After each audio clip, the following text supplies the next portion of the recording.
First story is titled, Am I the a-hole for refusing to give my former son a second chance?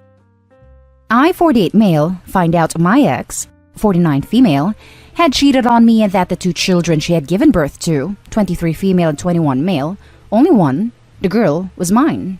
I filed for divorce and my ex tried for reconciliation, but I couldn't live with so much doubt. Once we got to court, it was like a switch had flipped, and she tried to keep me from the children. It didn't work though. I had really good lawyers. In spite of everything, I was willing to still be a father to Noah, fake name, but my ex can be very manipulative. She told Noah about his real dad, and even introduced them. Since then, I became the strict fake dad, while he was the cool real dad. When Noah was 13, he told me that he no longer wanted to see me, and that he'd tell a judge the same thing if I forced visitation. I asked him why, and if I ever made him feel bad. Noah just said that he wanted to spend more time with his real dad, and didn't like my house rules. I was heartbroken, but I let him go, and still made attempts to keep the relationship. I called, texted, sent presents, and even invited him to events. Noah wouldn't respond nor pass small messages to his sister. When Noah was 18, he illegally changed his surname to his father's and told me there wasn't enough room for me to attend his graduation. After that, I gave up and resolved myself to live life with being a father to my daughter and son, 12 male, via my second wife. Recently, Noah reached out to me and apologized for his past actions and wanted a relationship again. I was surprised and heavily skeptical, and was right to be so. Apparently, Noah's real dad got married and his wife gave him an ultimatum, and he chose her. I told Noah that, while I'm sorry for what happened to him, I had no interest in being treated like an old pair of gloves that you only think about and wear when it gets cold. My ex thinks I'm being hurtful and petty, rich coming from her, and my daughter says that she understands my pain, but hopes that I can learn to give Noah a second chance. I just don't know. Because I'm in a place where I'm fine not having Noah in my life or having any communication with him. And I don't want to rekindle a relationship just for him to drop me again when his real dad changes his mind. Am I the a-hole? Edit for info. Just to be clear, because I keep seeing this. I divorced my ex when Noah was 6. My ex told Noah the truth about his parentage when he was 10, and his real dad came into his life at around 12. This all didn't just happen when he was 13. By the time he reached that age, he already had at least a year to process the information. When I asked my daughter, since Noah wasn't talking to me, if she thought her mom was pushing Noah to say those things, she said no. Apparently, Noah wanted to spend time with his dad, but because of his work schedule, it wasn't always often. But when it could happen, it was conveniently during my scheduled time with Noah. I tried to see if I could work something out, but my ex and Noah refused any compromise. Now for the top judgment. Not the a-hole. There's a high likelihood Noah was being manipulated into cutting contact, considering his own mother is extremely manipulative, and his own father discarded him so easily. He grew up lost, and is still lost as an adult. His actions sucked in the past, and they don't necessarily have to be forgiven, but you can at least try to guide him somewhat so he doesn't end up down the wrong path from his tumultuous childhood. If you don't, that's understandable too, as his actions have consequences. Hell, at least he'll learn that if you push hard enough against someone trying to help, they may not want you back in their life later. Seconding this OP, just wanted to add that if you decide to give him a chance, go slow and steady. If you want, you can try therapy for the two of you. Not the a-hole.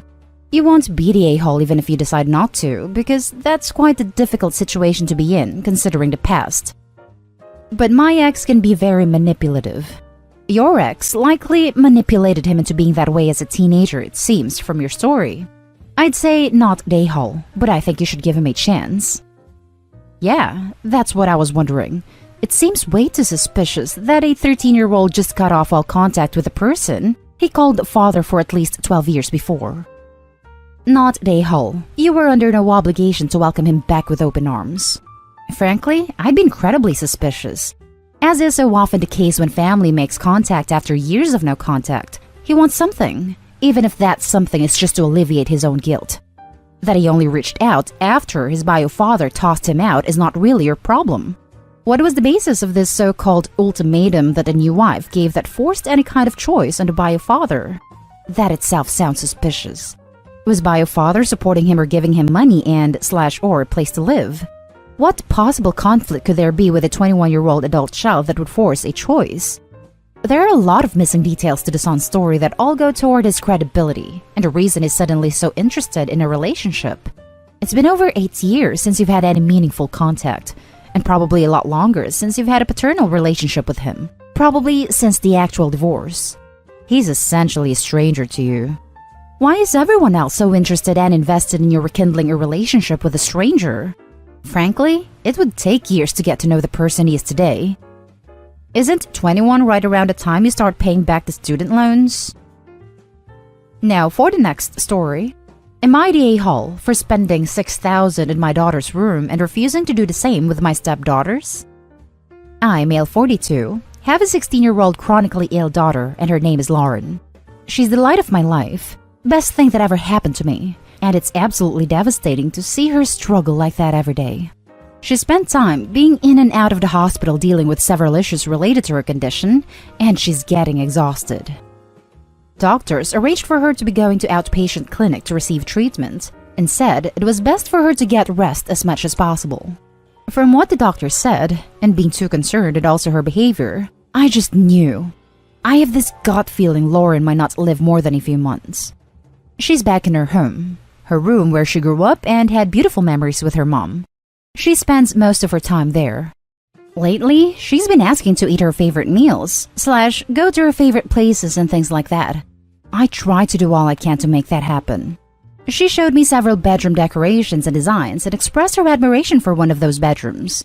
I talked to my wife about wanting to redecorate Lauren's bedroom and get her the design she liked since it's her wish, and she has the right to have it after all she's been through. My wife was okay at first. It cost me $6,000. It's very modern and chic. Lauren was happy, and she lightened up. My stepdaughter Eve, 12, saw it and threw a tantrum, asking why Lauren got her room decorated and not hers. I thought we were already aware of Lauren's situation. Suddenly, my wife said maybe I should get Eve's room redecorated as well, since it was obvious she wanted the same thing. Well, first off, all the money was pulled out the emergency fund I put aside for Lauren. And also, I can't afford to pay another $6,000 to get Eve's room decorated right now. I have responsibilities and Lauren's situation is different. When my wife argued that I was avoiding responsibility for messing up, I told her to her face that Lauren may not be around in a few months, and this was her wish, and she should understand and respect her wish instead of encouraging Eve and telling me to pull another $6,000 from the emergency fund for Eve's room. My wife says she understands, but that was the right thing to do if I don't want to cause difference in treatment between the girls and resentment. I lashed out. I just snapped. I told her she was being reasonable and should just either stop bringing it up or use her money to redecorate Eve's room since it couldn't wait. It got too much. I didn't want Lauren to notice the drama and feel guilty and be robbed from her joy and excitement of her new room. I worked hard to make sure all her wishes are respected. The issue is still here, and I feel helpless because Eve deserves a room too, but I can't afford to pay anymore. My daughter suffers from heart failure. She has a medical device VAD to help and support heart function. She can't do most things on her own. She's constantly tired and out of breath. Fluids built up in her legs. She deals with other issues which are worse, but the worst is her inability to breathe properly. I've been told that my daughter may not be able to wait any longer till she gets heart transplant. We've been waiting for a while and her health has been declining, and the device is there to help her till she gets her operation, but she may not wait for more than a few months. Now for the top comments. Not day haul. Make it an age thing. Just tell everyone that she will get to redo her room when she's 16 like Lauren. Then you and your wife can start setting aside money for it now. This is perfect. Sweet 16 present. In the meantime, she should still get a makeover with maybe an accent wall, fresh paint, new blankets or art. I think she probably is feeling very left out though, even though Lauren is so sick and you might imagine she should understand. Please make sure you are spending time with her alone, as a family, and making both girls feel special as individuals. Therapy might be good too, since having such an ill family member is incredibly scary. It also takes the focus off the healthy kids in a way that can't be avoided, and that hurts. So maybe a good option as well. Not day haul. She's dying for goodness sake. Your wife should take this as an opportunity to teach her daughter empathy. I think you, Eve, and your wife might benefit from some family counseling to really bring forth that sometimes life isn't fair, but you love both Lauren and Eve. But sometimes people's circumstances are different, so they get different treatment. I really don't have a judgment here. This is heavy stuff. The next story is titled, Am I the a-hole for testifying against my family in court? So, long story. We'll call my one brother 33 male, Chris. Chris has a baby mama and 2 kids with her. We've known her for almost 10 years. Kids are younger, 5 and 2. They were engaged, but it turned out she wouldn't marry him until she started treating his issues. So, flashback about the time they started dating. Chris was already an alcoholic and living with us while I was in high school. He'd just gotten out of the military, so he was figuring stuff out. While here, he tried to take over as a disciplinary figure for me, 25 female currently, since my father had moved across the country for work. This didn't go well. He ended up getting kicked out and eventually came back and lived with us for a few months because my parents always continued to give chances. Fast forward, I'm finally out of that place and in college, and he knocks up his baby mama for the first time. He isn't treating her well at all, to sugarcoat things. I'm still at school knowing this is going on, and I reach out to baby mama every now and then, letting her know that she has a support system and that she'll always have someone there for her if she needs anything. Fast forward again, and it's Thanksgiving a couple years ago. I've finally grown into my own person, and I don't put up with people being treated poorly, whether it be myself or others. I notice that he's still displaying toxic and horrible behavior towards her, and I make a comment trying to deflect from her and bring the attention on me. Their toddler was present. Later, things escalate dramatically. My parents tell him to leave or they'll call the cops. Sugar-coated. This is where the conflict really starts. After a couple weeks, my family pretty much brushes everything off, and I'm the one making waves and making everything uncomfortable. The only person on my side is my oldest brother, 36 male, who lives out of state. It gets to the point where I limit contact with all of them for a couple years. Which brings us to now. My parents at least see that Chris for who he really is. They rarely ever speak out against it though, and they rarely see him now. The rest of the family still treats him like he's a god who was in the Marines for 4 years. The courts temporarily grant custody to baby mama due to COVID. Suddenly, he is suing baby mama for full custody and wanting her to pay child support. He brags about how much he makes, and it's what makes him a man in his mind. The family that worships him is testifying about how great he is. And then, there's me. I actually reached out to baby mama and tell her that I'll tell everything to the courts in her defense, and she agrees. So, I'm testifying against my brother, and my parents sort of understand, but the rest of the family has completely rejected me, as in literally refusing to invite me to a close family wedding. Am I the a-hole? Extra info. The stuff I described that he's done is literally the tip of the iceberg, and unfortunately I currently can't give more in-depth details. Not the a-hole. He's abusive and your family's enabling his behavior. I hope he doesn't get custody. Good luck. You're doing what's best for the child and the mom. You've said you had already started distancing yourself from your family. I didn't think they would want to associate with you after that. Good luck. Not the a-hole. And I'm going to be blunt here, OP. Your parents are a-holes in this situation too. They are choosing 1. Your brother's pride over the well-being of their grandchildren. 2. To let you be offered up to the sharks of the family. By not speaking out against him, they're increasing the chances that he can inflict immense pain on those kids. By not speaking out against him, they're communicating to the rest of the family that you are out of line. They need to be adults and treat your brother like an adult as well. They need to stop giving him a mask of respectability within the family and outside it. They're enabling his behavior even if they no longer see him. That does not help. They're letting him control his own narrative, and there's so much destruction that can lie in its wake. They raised him into the man he is today. They need to take responsibility for that. His actions are not their crimes, but them refusing to be honest about his feelings shields him. I think the way you worded this is perfect, and everyone even remotely close to this kind of situation should hear this. Brilliant. Not the a-hole. Think about it. I'm assuming if you don't testify, you're ruining an innocent child's life who'll have to live with a proven abuser. He's even admitted to all of it in a previous trial, so the fact that he thinks it won't come up again is mind-blowing. Now for the last story. Am I the a-hole for telling my dad's wife she cannot make me her children's legal guardian? My dad got married 2 years ago. His wife has 3 young kids under the age of 6. I, 20 female, was out of the house when they moved in together. They moved in together about 2 months before they got married. And I don't have much contact with them because I go to college and work several states away from them. I say this because back in April, my dad asked me would I be willing to be the kid's guardian should he and his wife pass away. I said no. He said he understood and that they would figure something else out. His wife then asked me the same question and I gave her the same response. Twice more she called after that, and then in December she called again, more ready than ever. She told me that I would be the only option for the kids because she has no family and my dad's family don't want to take them either. She asked would I really not want my siblings if they were gone. I said they're not my siblings, and no, I do not want to be responsible for them if she and my dad were to pass.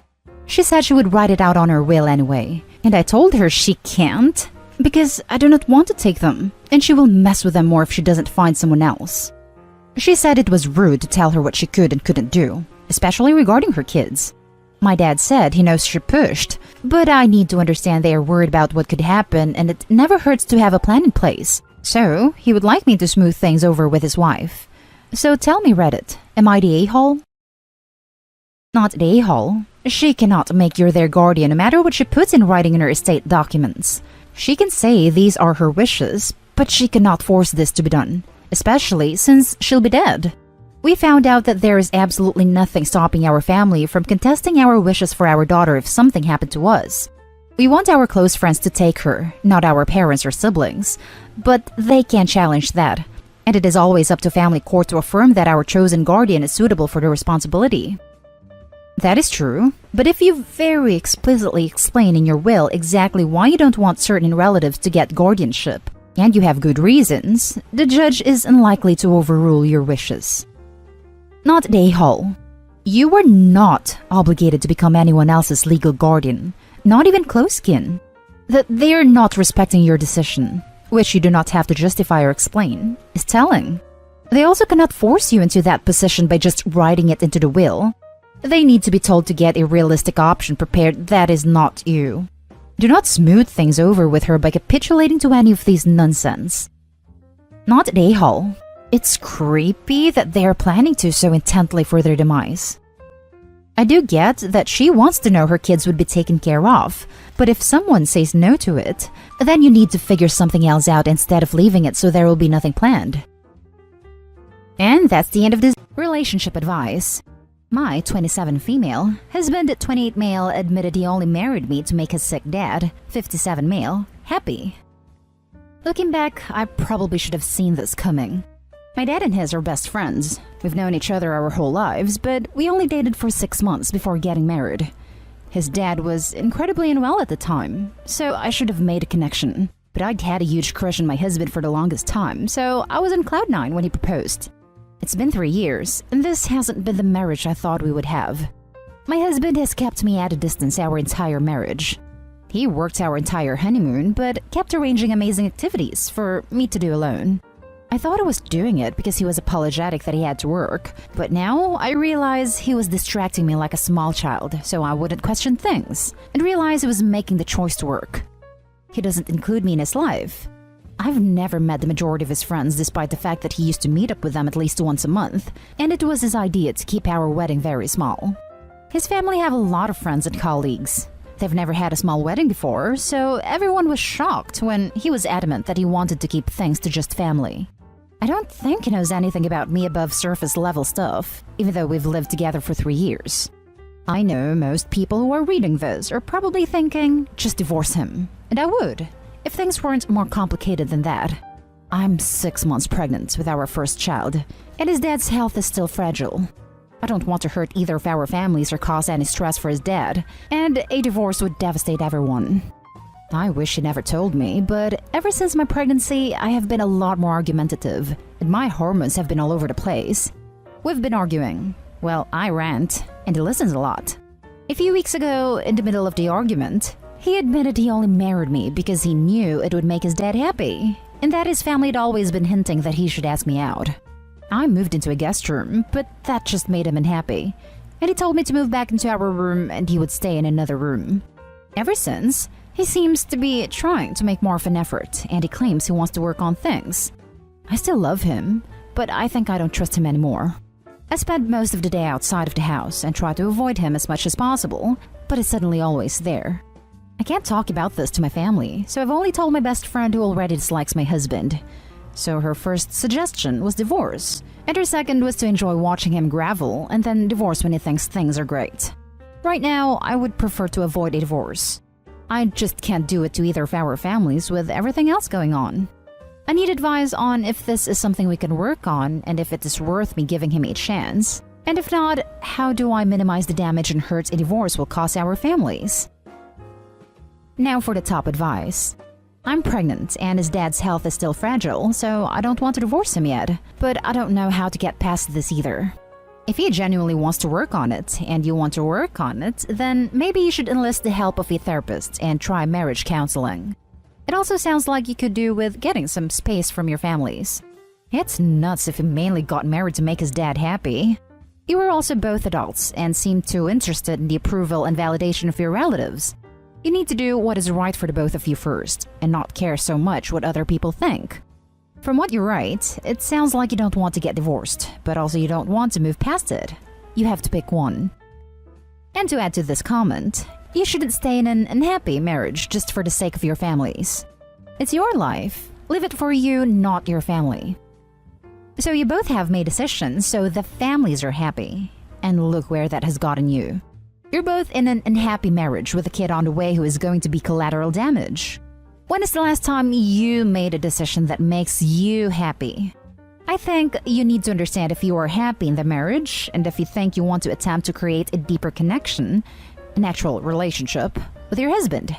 Then you and he need to sit down and you have to ask him the same questions. Based on the answers to these questions, you'll know what direction to go in. Divorce or counseling to learn how to be in a relationship with each other. Also, for your information, generally, people aren't going to just up and die if you announce a divorce, so stop using his dad's fragile health as an excuse for making stupid decisions. Well, I agree 100% of your actual advice. I have to say, when is the last time you made a decision that makes you happy? She did say she was very happy to marry him initially. That's what's so heartbreaking. A divorce would devastate everyone. Everyone except you. It would liberate you. Do what suits you. Don't live your whole life for the benefit of people who do not appreciate you. The rest of them don't give a crap about you as an individual. So stop caring about them. Stop martyring yourself for a group of people who do not have your best interests at heart.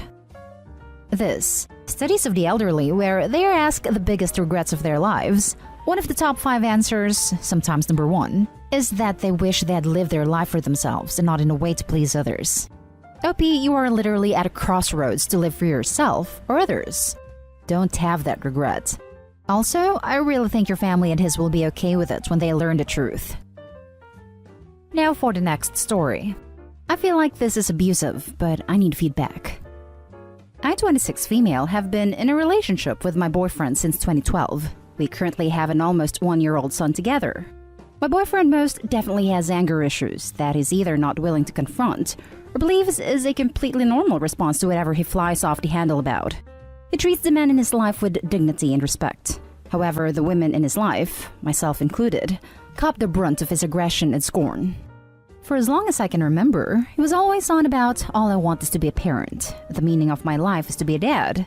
But since we had our son, the most he does is plays with him every so often, but most of the time treats him like he's just a hassle. Our son is the happiest child. Cheeky, very affectionate, etc., etc. But my partner is very hard with him. I'm not naive to the fact that the first year adjustment period after having a child is going to have difficult times, but I didn't think it'd be this difficult. I feel like a single parent 90% of the time. No exaggeration. We moved into our first home together, rental, in November, after living with his mother for the first 9 months of our son's life, and things have been horrible ever since. I do as much as I can at home, but it's hard with my son always with me.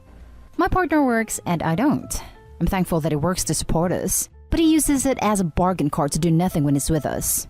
I feed our son, bathe him and put him to bed, all the while my partner sits on his phone or in front of the PlayStation. If he asks for anything, he's never polite about it, and if I say no, rarely, he uses a cutesy voice to try and win me over, which doesn't work. Hearing an adult male talk like a child turns my stomach. He's a total narcissist in the way that he believes the world revolves around him. I've gone almost 9 years in our relationship with very few occasions where he's thought of me and done a nice gesture for me just because he wanted to. Whereas I'm the type of person who'll see something while I'm out that I know he'd like, buy it and surprise him with it. I've covered every birthday, every Valentine's, every promotion at work, every significant event that I know normal people would typically celebrate, and honestly, I ask nothing in return. I just enjoy making people happy. The thing that's been concerning me the most as of late is how obsessed with intercourse he is. He always has been, but since I've been a full-time parent from 5 a.m. to 11 p.m. most days, I'm freaking exhausted by the end of the night and have nothing left in me to even entertain fooling around. I've woken up multiple occasions where he's screwing me in my sleep. Not attempting to do me, actually doing me. When we do spend time together, I rarely receive a kiss or a cuddle. Instead, he's squeezing my boobs or trying to make out with me so it'll lead into intercourse. Why am I even writing any of this is because just a moment ago, he stormed off with our son to go to dinner at his sister's house after I said I wasn't feeling up for it. I got over a nasty bout of the stomach flu a couple of days ago, and I'm still weak. If I wasn't, I would have gone to this dinner. He unplugged our television in the lounge room, threw the cable somewhere in the backyard, and left the television itself on the floor.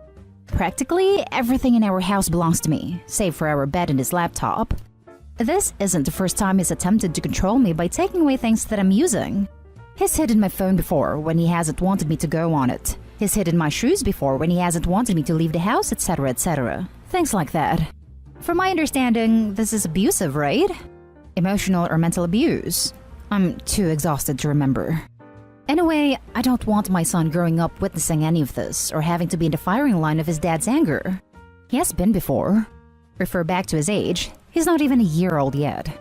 I've known for a long time that this relationship isn't going to lead anywhere, but chose to have a child with him anyway because my mother was dying, and I wanted her to be able to meet her first grandchild while she still could. She died when I was 4 months along, but my son is the best thing that's ever happened to me. I'm rambling, but again, what the hell do I do? He's spoken to a therapist a couple of times despite not thinking that he needed to, and things changed for a week or two, but quickly went back to how they were. I've heard talk about him being bipolar. His sister is too, clinically diagnosed, but he denies that he is. He's a former self-harmer, has attempted to end himself a few times, and used to use the threat of self-harm as a way to not make me leave him early in our relationship. I'm just stuck on where I'm at and where to go from here. Ultimately, I know that I deserve better, but I'm thinking more about my son. We both deserve better. Please help. Now for the top advice. You are in an abusive relationship. You need to get out as soon as possible. Please do look up domestic abuse resources in your area and make yourself and your children safe. Do not warn him that you are leaving. Pack things in secret. Make a secret plan with your friend or family to get out. Grab any important documents like birth certificates, passports. As soon as you are somewhere safe, get a lawyer and link up with the resources already listed in this thread. Get out of there. You need to get you and your kid out safely ASAP. I've woken up multiple occasions where he's screwing me in my sleep. Not attempting to do me, actually doing me. This is R. R. Nothing else. There's absolutely no excuse for that. Please get help. Reach out to a friend or family member to help you get out. Contact the police and contact a women's shelter. Anyone that can help. I'm very sorry you're in this situation. Get yourself to safety and take care of yourself. It's 1 a.m. where I am now, but I plan on getting in touch with my cousin and seeing if my son and I can crash with them for a few days until I can sort this out further. Thank you for your support. Sweetheart, this man is abusing you. He's violating you and psychologically and emotionally mistreating you. He has no right to force himself upon you without consent. He has no right to control you in the way he does. Please get out of this relationship. Is there somewhere you can go? A friend you can trust? Think of your child. even if your husband isn't abusing him too. Yet, the emotional control will 100% come at some point soon. Do you really want your son to grow up thinking it's okay to force himself in women? That it's okay to control her every move and make her question whether she has a right to be upset about being violated and imprisoned. Now for the last story. Girlfriend, 22 female, laughed along with her friend at me, 21 male, when her friend insulted me. My girlfriend and I were FaceTiming while she was over at her friend's house for the night. We were saying goodnight and blowing kisses before hanging up, and her friend says, "You guys don't even like each other," since we were being a little awkward about it since her friend was in the room. I felt that it's not her position to make such a comment anyway, but I let it go. I said that if I'm overly affectionate, my girlfriend tends to feel suffocated and she doesn't like it, and that's what I explained to her friend to justify why I wasn't being all extra about saying goodnight. I also told her if I was allowed to be, I would love to be more affectionate. Her friend then says to me, maybe you should stop being so needy. Backstory is that I am a more clingy person because I really care about conveying affection in a relationship and then let it be known if it is not. So the actual issue, when her friend said that, she started laughing. And then my girlfriend joined her and started laughing, only presumably at me because the comment was made about me towards me. Lol. I started boiling because it just felt like a betrayal in front of her friend. I immediately hung up, and my girlfriend immediately called me back twice. Each time I picked up and asked what she wanted, and hung up when she was trying to say goodnight while still giggling about it. Yeah, it was a petty move in my behalf, but I was angry about several things. 1, her friend doesn't know where the line is, and was allowed to say that without a repercussion from my girlfriend. 2, my girlfriend also joins in the banter with her while I'm sitting there obviously offended. And 3, when she called back and tried to say goodnight the 2 times I hung up, she was still giggling and didn't even realize that comments and the laughing stung. She called back a 3rd time, and I didn't hang up this time. Instead, I raised my voice a little and said, "Why do you keep calling me back and just laughing at me?" And then she hung up on me. Her friend DM'd me on Instagram and apologized, to which I said that I forgive her and that she is okay. I told her friend that I actually appreciate how real she is and how she saves her words and gets to the point, and that I'm upset about my girlfriend joining in and laughing at me and my flaw, and not so much that she was laughing with her friend. Now, I'm fuming. Sure, my attitude was petty, and sure I didn't have to raise my voice. Yet, I feel that she did next to nothing to rectify the situation. Sure, she called 3 times, but what good is that when she doesn't apologize and still giggling each time? This is on top of a lot of other issues, so my feelings may seem excessive, but I'm just becoming fed up overall. Now I feel like my actions were the ones that were wrong here because of the fact that my girlfriend hung up on me and ignored my text after explaining why I was pissed. I guess this is half a vent post, but I'm also curious to see you guys' reaction to this. Edit: we are in a long-distance relationship at the moment. I am only needy with her ever since the long distance because she's really bad with communicating and texting and also interpreting my emotions via text/phone. I notice a lot of you are indeed calling me needy and insecure, and you would be right with both labels to some extent. But it stems from her behavior more so than my own need. We have life things to deal with and choices to make, so there is pressure in figuring things out and not just being up in the air about things. Now for the top advice. It sounds like there is other stuff going on that needs to be truly sat with and felt. This seems like maybe the tip of the iceberg, so to speak. We're doing a long-distance thing right now because she has a busy last semester, and it doesn't sit right with me because I like proximity, and it's been rocky because I have been complaining and naggy. But we ultimately came to a compromise, and I'm respecting her wishes. This is sort of the tip of the iceberg, yeah. Well, it is the tip of the iceberg. Take some time to sit with your feelings and what is truly bothering you. It will make communication easier. I get mad very easily, but I also cool off like insanely fast. I always want to communicate, but my girlfriend finds it as nagging and annoying, so I'm always afraid to talk things out because it means risking a fight or her getting upset and ignoring me. And I don't like that because it makes both of us feel bad. Yet, I know communication is the most important thing in a relationship. She has gotten way better at hearing me out, and I love her for that. And I admit it gets to be a handful dealing with my emotions. But still, I don't mind sitting with my feelings, but I don't think a talk is going to happen here without an issue.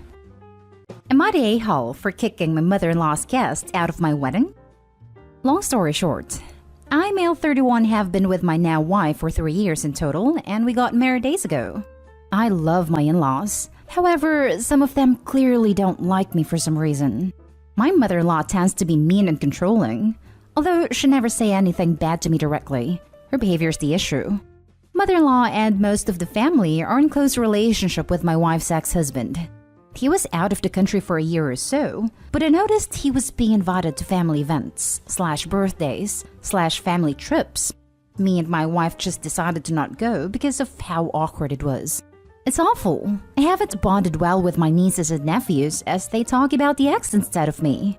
I don't hang out with wife's brothers nor do any family stuff with them because the ex has taken over. He always either ignores me or insults me to my face, says he's times 10 better financially than me.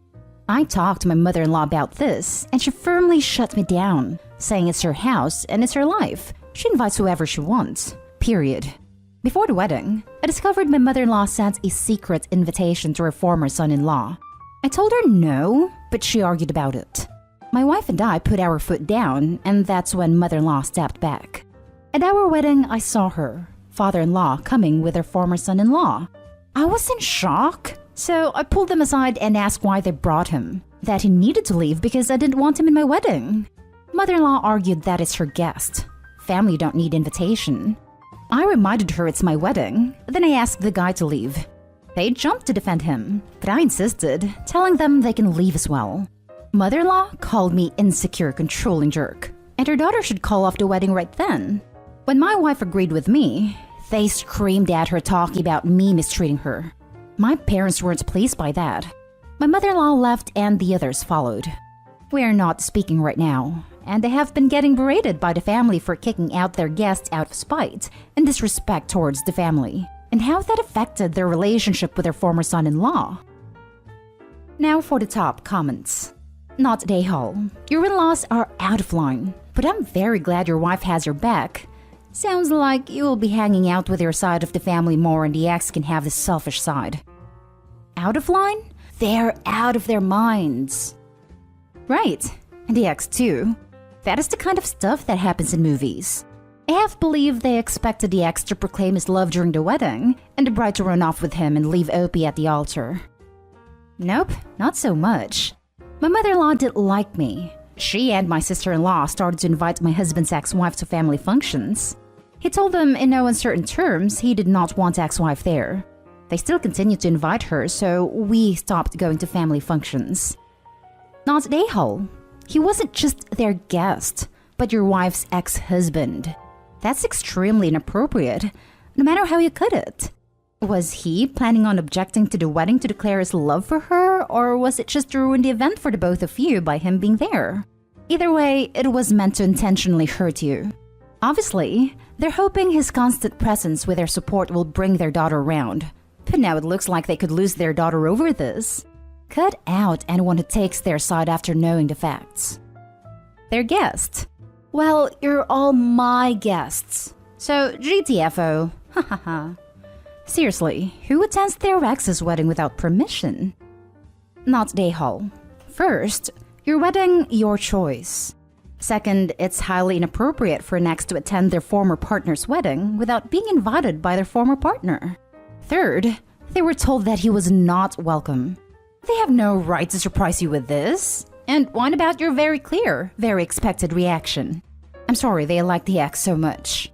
Unfortunately, I doubt that will change. Best accept it now.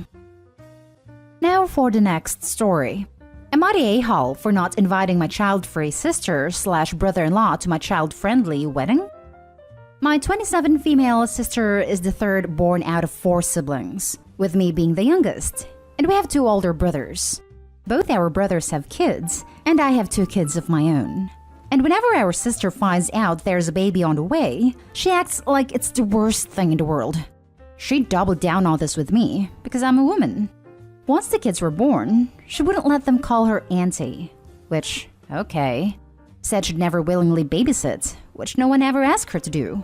Then she started making comments which she presented as jokes, like calling the kids leeches and bastards. She won't interact with any of her, 7 total, nieces and nephews. She attends events with them there, but ignores them the whole time except for when she complains that she came out to talk to adults, not deal with little kids. Her husband is the same. I'm getting married. I want my kids there, as well as my nieces/nephews and a handful of other kids from both families. I also don't want my sister moaning about being surrounded by kids, as they probably make up about 1/4 to 1/3 of the guest list. So my sister isn't invited. However, I figured I had to have a conversation with my sister and brother-in-law to tell them what I'm planning, so they aren't blindsided when the invites go out in a few weeks. Sister is treating this as an affront. She is highly offended that I won't be inviting her, and that she was being excluded over her lifestyle. I said it's not the lifestyle, it's the attitude. She's saying I've not even given her a chance, and that as I was her bridesmaid, she should at least get an invite, and has said I'm being a huge a-hole for excluding her from my wedding over this. I said that if she wasn't such an a-hole to the kids, then I wouldn't need to exclude her in the first place. Dad agrees that I should invite who I want, but Mom sides with my sister, saying it's unfair I'm excluding her, and that she should be invited. Plus, it's not like she'll do anything, and the worst thing she could possibly do, given her history, is tell another adult that she isn't a fan of all the kids there. Am I the a-hole? You're the a-hole. Probably not going to be a popular take. Yes, you can invite anyone you want to your wedding, so you have a right to not invite your sister. Yes, your sister has been the a-hole around your family, but that's not what you're asking. You're asking if you are the a-hole by not inviting your sister to your wedding. And the answer for me is yes. Look, she clearly has major issues around children and has been the a-hole toward you and your families, for sure. But to me, it seems you're not inviting her more out of revenge, to hurt her back for her hurtful comments. As your mother says, what exactly is the worst thing that can happen? Your sister witches to other guests? What I think you should have done, pulled her aside and told her that while she's entitled to her personal opinions about children, you're going to have to insist she not express any of that during your own wedding. Ask her if she can do that. If she says yes, great. If she makes a fuss, say you insist and those are the conditions. Alert the wedding planner beforehand to be on the lookout for this, so that the wedding planner can deal with your sister if necessary. Then enjoy the wedding. Unless you're leaving something out, like she never listens and always creates scenes, I think it's wrong to preemptively assume she won't be able to control herself and not invite your own sister to your wedding when you were her bridesmaid. Wow. Usually, this subreddit assumes that will happen and calls anything about not inviting anyone to a wedding, not a hole. Funny how this time around they flock to defend. Gentle, everyone sucks here. I'm landing with your mom. It's not like the two of you have a bad relationship by the sounds of it. You were her bridesmaid after all. So I feel the reason for denying someone an invitation like this should be a bit stronger than they'll probably make a comment about a kid or two. It doesn't sound like you actually tried to sit them down about their behavior either during any of this. Maybe give them a small prep talk on how this behavior is a real bummer, and you won't have it at your wedding. Don't get me wrong, you have every right to invite anyone you want to your wedding. But I do feel the majority of people would agree that this is a pretty shitty reason to exclude your sister.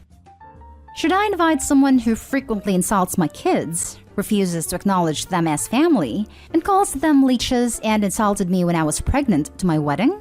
Fixed the title. Not a-hole. Seriously, like, why the surprised Pikachu face about not being invited/being asked to be in the wedding party? The whole "you were in my bridal party" sounds like expected reciprocation to me. She either doesn't show up to a child-friendly events or complains to anyone who will listen. Why does Opie need to give her the chance to turn her down? She's saving herself stress and hurt feelings about her own wedding. I know if I'm planning a party, I'm not inviting people that are going to be horrible to my kids for just existing. Why would this be different? Next story is titled, Am I the a-hole for quitting to be in my sister's bridal party? I love my sister to pieces, but she's turning out to be a real bridezilla. She's at her wedding right at the end of our semesters, and when my mom and I tried to tell her that it wasn't the best idea, she said she could handle doing everything for the wedding and school. Well, she can't. She's been asking me to do tons of things to help her, which I'm okay with, but I think she forgets I also have school, a newborn, and work. Anyways, she asked me to choreograph part of her surprise dance at her wedding, and I agreed. But then my projects, essays, and tests have gotten in the way. I do have some of it done, more than half, but I'm busy. We had a small rehearsal today. All of us wore masks, and most of us are vaccinated. And when it got to my part of the dance, I apologetically told her I didn't have the whole song yet.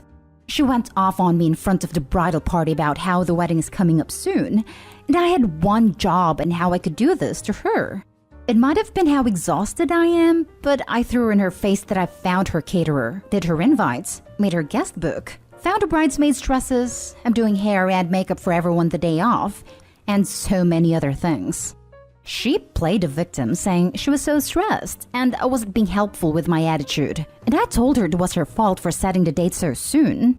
I ended the fight telling her I would finish the choreography and still do her hair and makeup. But I was done with the bridal party because I have a life to take care of, and I'm done with her bridezilla attitude.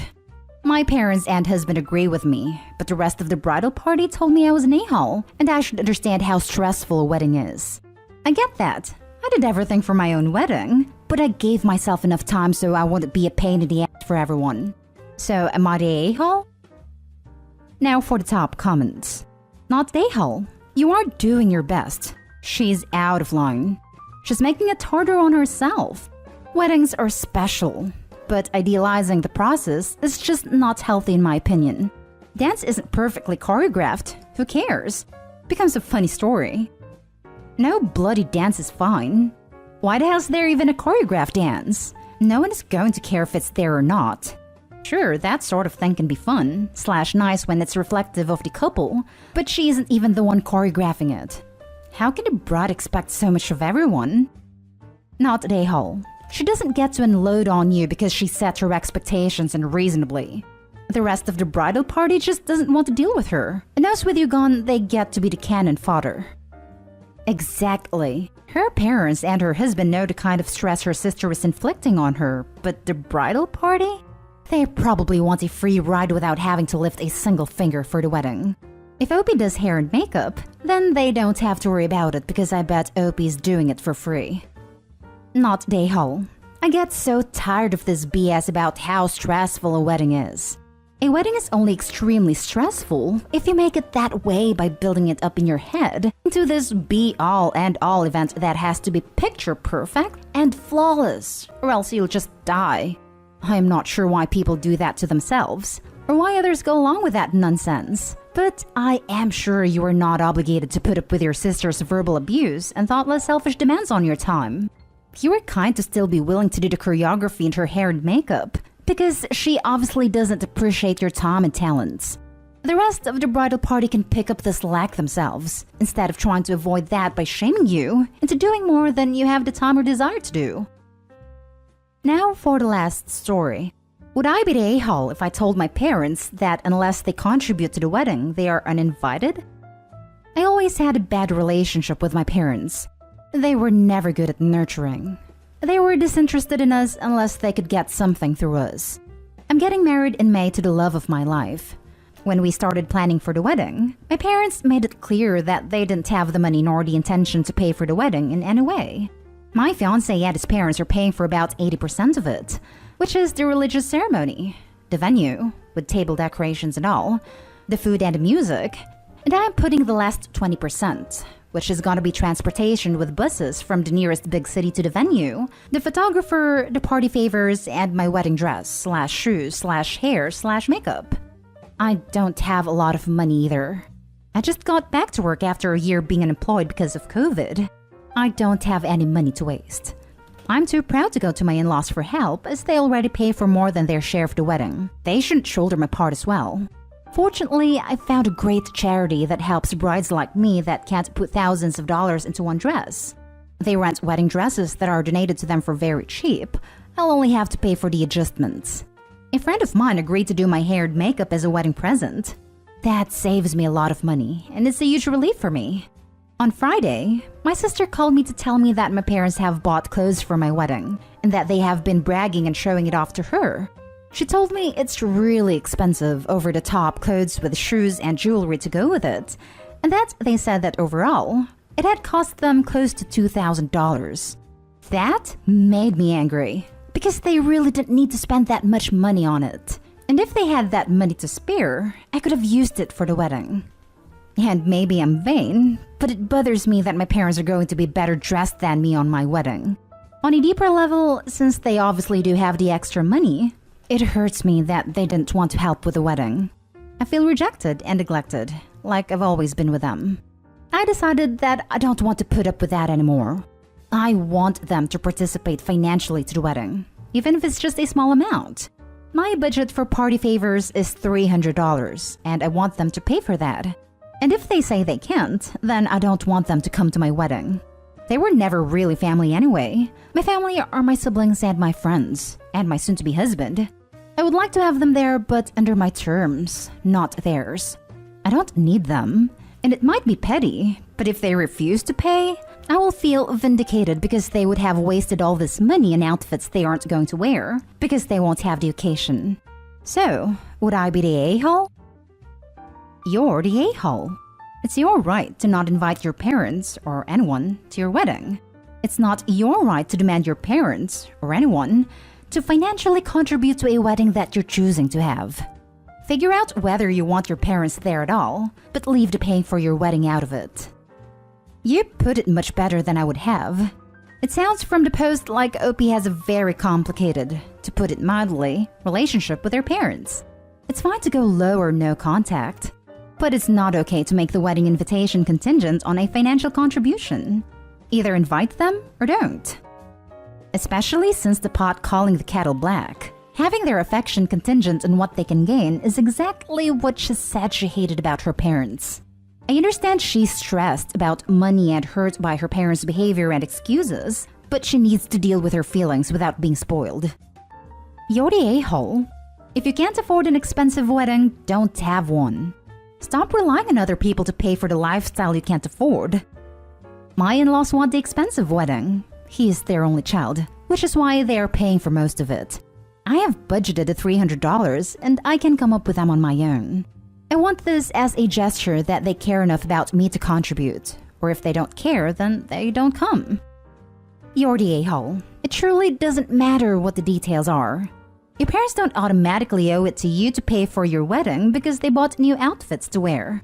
If you can't afford the wedding you want, without assuming everyone in your family owes you, then you downsize or wait and save, like the vast majority of people. Grow up already and stop acting like the wedding is a debt owed to you.